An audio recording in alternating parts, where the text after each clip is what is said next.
अस्माकं संस्कृतमय भारतदेशस्य सर्वेभ्यः नमो नमः। जयतु भारतम्।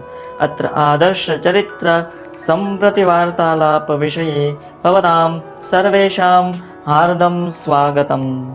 बिरसा तुम्हें कहीं से भी आना होगा, घास काटती डराती हो या लकड़ी काटती कुल्हाड़ी, यहाँ वहाँ से पूर्व पश्चिम उत्तर दक्षिण से कहीं से भी आ मेरे बिरसा। खेतों की बयार बनकर लोग तेरी बाट जोहते। प्रस्तुत कविता कवि भुजंग मेश्राम की पंक्तियां है जो इतिहास के पृष्ठों में से एक ऐसे चरित्र को उजागर करती है, राष्ट्रवाद के लोकनायक और भारत के वीर आदिवासी स्वतंत्र सेनानी के रूप में प्रसिद्ध भी है, जिनका नाम है बिरसा मुंडा।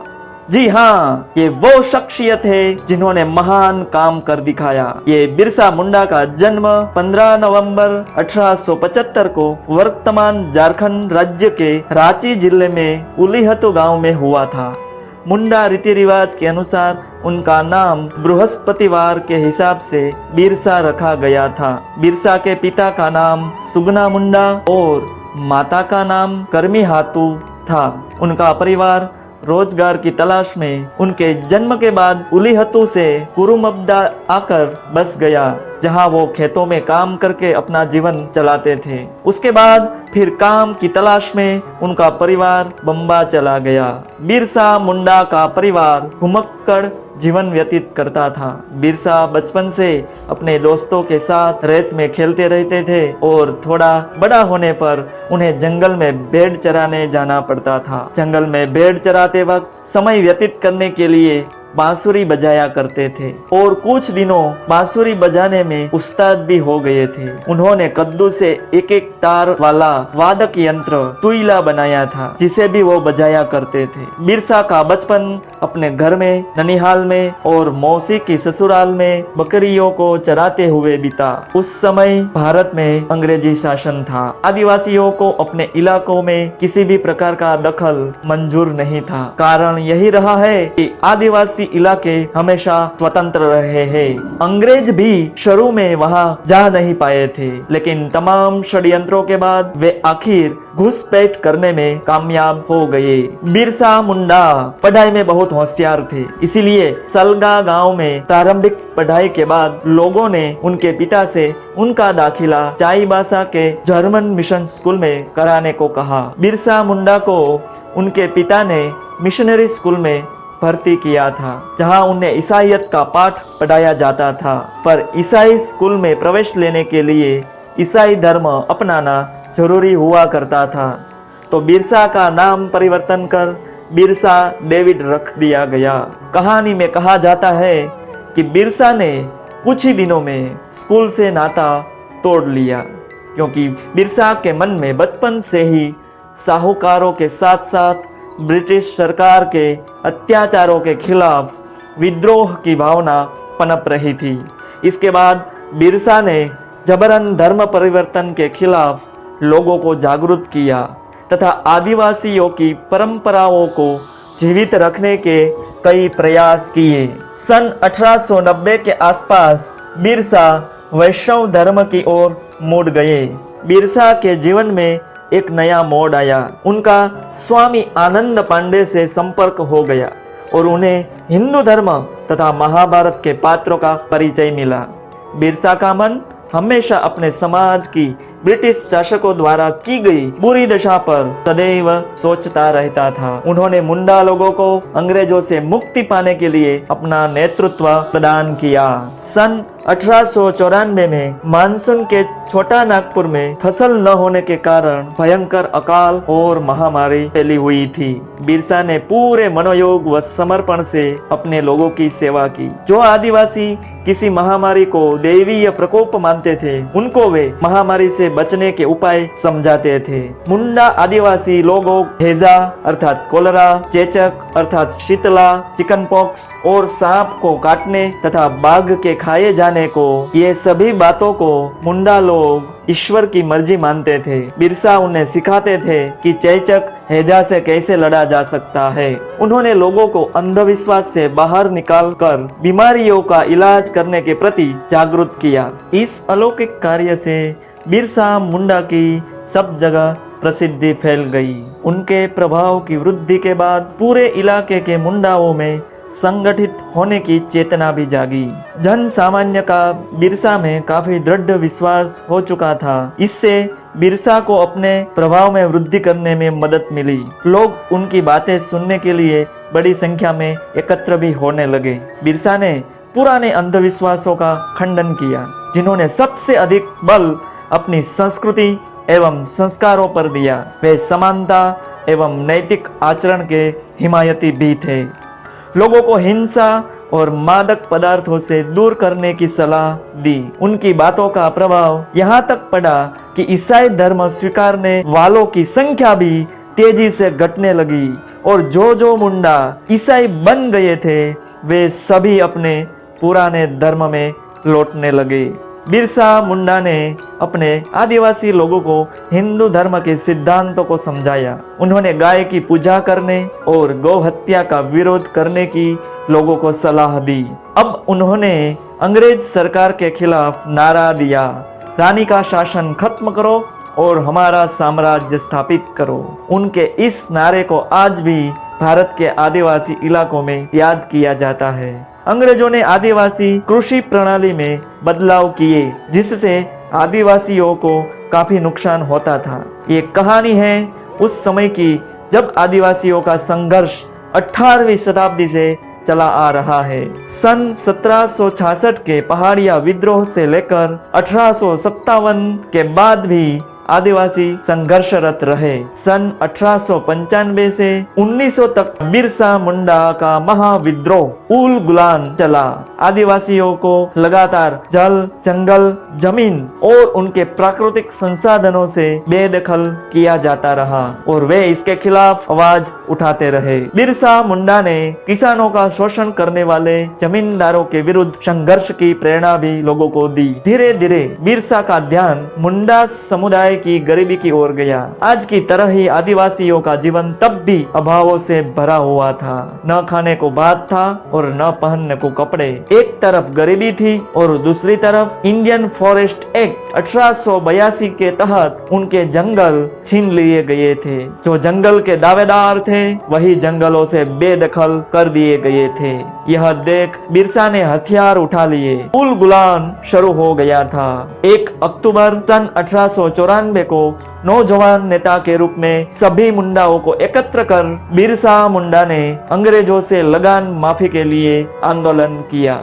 यह देखकर ब्रिटिश सरकार ने उन्हें लोगों की भीड़ जमा करने से रोका। बिरसा का कहना था कि मैं तो अपनी जाति को अपना धर्म सिखा रहा हूँ। इस पर पुलिस ने उन्हें गिरफ्तार करने का प्रयास किया, लेकिन गांव वालों ने उन्हें छुड़ा लिया। लेकिन बिरसा और उनके शिष्यों ने क्षेत्र की अकाल पीड़ित जनता की सहायता करने की ठान रखी थी और अपने जीवन काल में ही एक महापुरुष का दर्जा बिरसा मुंडा ने पा लिया। सन 1895 में शीघ्र ही फिर उन्हें गिरफ्तार कर लिया गया और हजारीबाग केंद्रीय कारागार में 2 साल के कारावास की सजा दी गई।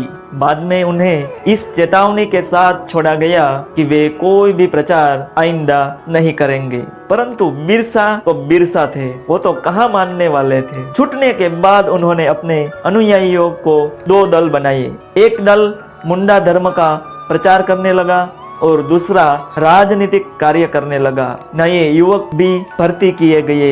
इस पर सरकार ने फिर उनकी गिरफ्तारी का वारंट निकाला, किंतु बिरसा मुंडा पकड़ में नहीं आए। इस बार का आंदोलन बलपूर्वक सत्ता पर अधिकार के उद्देश्य को लेकर आगे बढ़ा। यूरोपीय अधिकारियों और पादरियों को हटाकर उनके स्थान पर बिरसा मुंडा ने नए राज्य की स्थापना का निश्चय किया। सन 1895 में बिरसा ने अंग्रेजों की लागू की की गई जमींदारी प्रथा और राज्य व्यवस्था के खिलाफ लड़ाई के साथ साथ जंगल जमीन की लड़ाई छेड़ी। यह सिर्फ कोई बगावत नहीं थी, बल्कि यह तो आदिवासी स्वाभिमान, स्वतंत्रता और संस्कृति को बचाने का संग्राम था। बिरसा ने अबुआ दिशुम अबुआ राज यानी हमारा देश हमारा राज का नारा दिया। देखते ही देखते सभी आदिवासी जंगल पर दावेदारी के लिए इकट्ठा हो गए। अंग्रेजी सरकार के पांव उखड़ने लगे और भ्रष्ट जमींदार व पूंजीवादी बिरसा के नाम से भी कांपते थे। अंग्रेजी सरकार ने बिरसा के उल गुलान को दबाने की हर संभव कोशिश की, लेकिन आदिवासियों के गुरिल्ला युद्ध के आगे उन्हें असफलता ही मिल पाई। सन 1897 से 1900 के बीच आदिवासियों और अंग्रेजों के बीच कई लड़ाइयां हुई, पर हर बार अंग्रेजी सरकार परास्त हुई। बिरसा और उनके चाहने वाले लोगों ने अंग्रेजों की नाक में दम कर रखा था। सन 1898 में तांगा नदी के किनारे मुंडाओं की भिड़ंत अंग्रेज सेनाओं से हुई, जिसमें पहले तो अंग्रेजी सेना हार गई, लेकिन बाद में इसके बदले उस इलाके के बहुत से आदिवासी नेताओं की गिरफ्तारियां हुई। 14 दिसंबर सन 1899 को यह बिरसा मुंडा आंदोलन आरंभ हुआ। तीरों से पुलिस थानों पर आक्रमण करके उनमें आग लगा दी गई। सेना से भी सीधी मुठभेड़ हुई। संख्या और संसाधन कम होने की वजह से बिरसा ने छापामार लड़ाई का सहारा लिया। रांची और उसके आसपास के इलाकों में पुलिस उनसे आतंकित थी। अंग्रेजों ने उन्हें पकड़वाने के लिए 500 रुपये का इनाम रखा था, जो उस समय बहुत ही बड़ी रकम मानी जाती थी। बिरसा मुंडा और अंग्रेजों के बीच अंतिम और निर्णायक लड़ाई जनवरी 1900 में रांची के पास दोम्बाड़ी पहाड़ी पर हुई। हजारों की संख्या में मुंडा आदिवासी बिरसा के नेतृत्व में लड़े, पर तीर कमान और भाले कब तक बंदूकों और तोपों का सामना करते, जिसमें बहुत से औरत और बच्चे मारे गए। 25 जनवरी 1900 में स्टेट्समैन अखबार के मुताबिक इस लड़ाई में 400 लोग मारे गए थे। अंग्रेज जीते तो सही, पर बिरसा मुंडा हाथ नहीं आए। लेकिन जहां बंदूकें और तोपें काम नहीं आई, वहां 500 रुपये ने काम कर दिया। बिरसा की ही जाति के लोगों ने उन्हें पकड़वा दिया। अंत में बिरसा मुंडा 3 फरवरी 1900 को चक्रधरपुर में गिरफ्तार कर लिए गए और अंततः 9 जून 1900 में अंग्रेजों द्वारा उन्हें एक धीमा जहर देने के कारण उनकी मृत्यु हो गई। बिरसा जी ने अपनी अंतिम सांस रांची की कारागार में ली। भारत के इतिहास में बिरसा मुंडा एक ऐसे आदिवासी नायक है जिन्होंने झारखंड में अपने क्रांतिकारी विचारों से 19वीं शताब्दी के उत्तरार्ध में आदिवासी समाज की दिशा बदलकर नवीन सामाजिक और राजनीतिक युग का सूत्रपात किया। आज भी बिहार, उड़ीसा, झारखंड, छत्तीसगढ़ और पश्चिम बंगाल के आदिवासी इलाकों में बिरसा मुंडा को भगवान की तरह पूजा जाता है। बिरसा मुंडा की समाधि रांची में कोकर के निकट डिस्टिलरी पुल के पास स्थित है। वहां उनकी मूर्ति भी लगी है। उनकी स्मृति में रांची में बिरसा मुंडा केंद्रीय कारागार तथा बिरसा मुंडा हवाई अड्डा भी है। वहीं बिरसा के जाने के इतने सालों बाद आज भी उनका संग्राम जारी है। बहुत से आदिवासी संगठन है जो जंगल पर दावेदारी के लिए आज भी संघर्ष कर रहे हैं। इन सभी ने मिलकर बिरसा का उल गुलान जारी रखा है। इन सभी के प्रेरणा स्रोत है बिरसा मुंडा। केवल और केवल 25 साल की उम्र में बिरसा मुंडा ने जिस क्रांति का आगाज किया, वह आदिवासियों को हमेशा प्रेरित करती रही है। हालात तो आज भी नहीं बदले हैं। आदिवासी गांवों से खदेड़े जा रहे हैं। जंगलों के संसाधन तब भी असली दावेदारों के नहीं थे और अब भी नहीं है। आदिवासियों की समस्याएं नहीं, बल्कि वे ही खत्म होते जा रहे हैं। सब कुछ वही का वही है। जो नहीं है तो आदिवासियों के लोकनायक बिरसा मुंडा। हालात आज भी वैसे ही है जैसे बिरसा मुंडा के वक्त थे। बिरसा मुंडा जिनके उल गुलान और बलिदान ने उन्हें स्वतंत्रता सेनानी बना दिया। आदिवासी साहित्यकार हरिराम मीणा ने लिखा है, मैं केवल देह नहीं, मैं जंगल का पुश्तैनी दावेदार हूँ। पुश्ते और उनके दावे मरते नहीं, मैं भी मर नहीं सकता। मुझे कोई भी जंगलों से बेदखल नहीं कर सकता। उल गुलान, उल गुलान, उल गुलान। बिरसा मुंडा की याद में यह कविता आदिवासी साहित्यकार हीराराम मीणा ने लिखी है।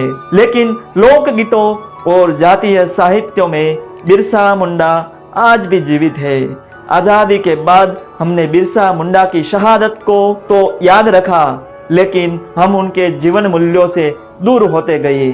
हमारी सत्ताएं उसी व्यवस्था की पोषक होती गई जिनके विरुद्ध उन्होंने लड़ाई लड़ी। उनकी जन्म जयंती मनाना तभी सार्थक होगा जब हम उन्हें केवल पूजा का पात्र न बनाकर जीवन का हिस्सा बनाए एवं उनके मार्ग पर चलते रहे। आज के इस नूतन चरित्र में बस इतना ही। फिर मिलेंगे एक नए चरित्र कथन के माध्यम से। लेकिन आज का यह चरित्र आपको कैसा लगा कमेंट बॉक्स में अवश्य बताइएगा। इस चरित्र के बारे में कोई प्रश्न भी हो अथवा तो कोई नए चरित्र के बारे में जानना हो तो भी कमेंट बॉक्स में अवश्य बताइएगा, जिसके तहत हमें भी प्रेरणा मिले। तो अद्य नूतन चरित्र संप्रति वार्तालाप विषयं समाप्तम्।